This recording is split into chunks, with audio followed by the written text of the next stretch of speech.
আসসালামু আলাইকুম বন্ধুরা, আজকে আমি আপনাদেরকে কাঁচা আম মাখা দেখাবো। তো সেজন্য আমি আমার বেলকনির বাগান থেকে মরিচ ছিঁড়ে নিলাম। এটা আমার নিজস্ব বাগান।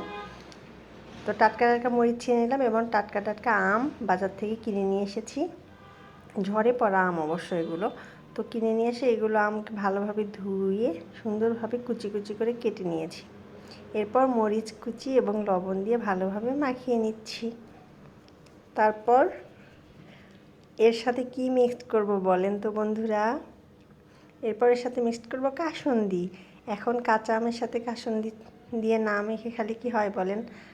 আমের সিজন, আর এখন যদি কাঁচা আম মাখা এভাবে না খাই তাহলে কি হবে?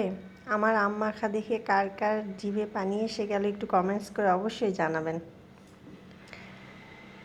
তারপর এর ভিতরে একটু জিরার গুঁড়া দিয়েছিলাম, সেটা আমি ভিডিও ক্লিপ নিতে ভুলে গিয়েছি।